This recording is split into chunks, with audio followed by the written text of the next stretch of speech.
الحمد لله رب العالمين الرحمن الرحيم مالك يوم الدين إياك نعبد وإياك نستعين اهدنا الصراط المستقيم صراط الذين أنعمت عليهم غير المغضوب عليهم ولا الضالين.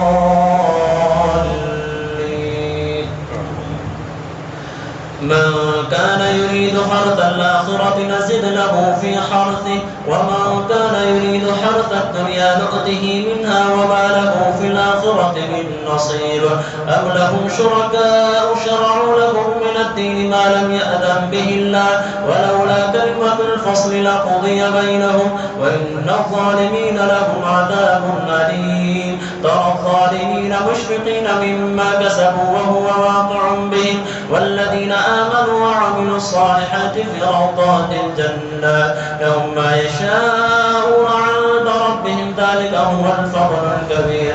ذلك الذي يبشر الله عباده الذين آمنوا وعملوا الصالحات قل لا أسألكم عليه أجرا إلا المودة في القربى ومن يقترف حسنة نزد له فيها حسنا إن الله غفور شكور.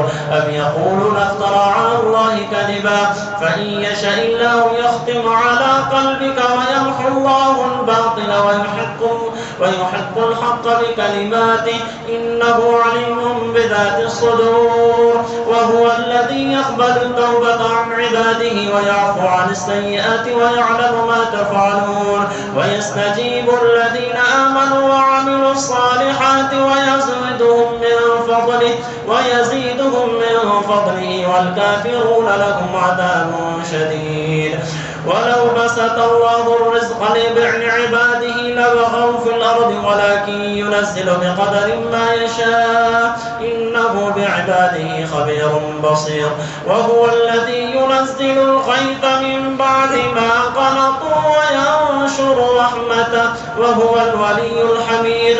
ومن آياته خلق السماوات والأرض وما بث فيهما من دابة وهو على جمعهم إذا يشاء